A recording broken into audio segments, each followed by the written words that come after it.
Current டக்குன்னு of பண்ணவும் ஆர்வத்தில் மக்கள் வந்து வேகமாக வரும். இங்கே உள்ள ஆளுக்கு தெரியும் இது டிச்சுன்னு, வெளியூர் ஆளுக்கு தெரியாது. ஏரியா சின்ன தெருவுது, வேலுச்சாமி போகிறோம். இது பெரிய டவுனு கிடையாது, இது வேலுச்சாமி போகிறோம். அடுத்தது இந்த இடத்துல மீட்டிங் கொடுத்தாங்கன்னா கண்டிப்பாக இதுமாரி நெரிசலில் இறப்பு உண்டாகிறதுக்கு வாய்ப்பு இருக்குது. ஒவ்வொரு மாவட்டத்துக்கும் விஜய் போகிறாரு, அங்கே ஏதாச்சும் ஆயிருங்களா இறப்பு? உங்களுக்கே தெரியுமே பத்திரிகையாளர்.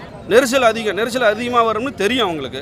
எதுக்கு இந்த இடத்த கொடுக்கணும், அலாட் பண்ணணும், மீட்டிங் போட வேண்டாம்னு சொல்லியிருக்கலாம்ல. அப்ரூவ் கொடுத்ததுனால தான் மீட்டிங் அலாட் பண்ணுறாங்க. அவங்க இருக்கிறதுலே நெருக்கடியான இடத்த தேர்ந்தெடுத்து கொடுக்கறதுக்கு ஒரு முக்கியமான காரணம் என்னன்னா, ஏதாவது ஒரு அசம்பாவிதம் நிகழ வேண்டும் என்று அரசு விரும்புகிறது. ஏதாவது அசம்பாவிதம் நடக்க வேண்டும் என்று இவர்கள் விரும்புகிறார்கள்.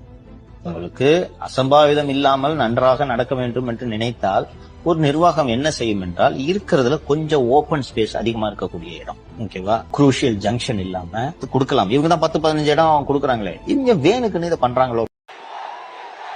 தேங்க்யூ நண்பா. என்ன நாங்க பெருசா கேட்டுவிட்டோம்? மக்கள் வந்து நிம்மதியா ஃப்ரீயா நின்று பார்க்கறதுக்கு ஒரு இடம், அதை நாங்க தேர்வு செஞ்சு அதுக்கு பர்மிஷன் கேட்கிறோம். ஆனா நீங்க என்ன பண்றீங்க? அந்த இடத்தையெல்லாம் விட்டுட்டு நெருக்கடியோட, மக்கள் நெருக்கடியோட எங்கெல்லாம் நிப்பாங்களோ அந்த இடமா பார்த்து செலக்ட் பண்ணி தெரியுங்க. உங்க எண்ணம் தான் என்ன சார்?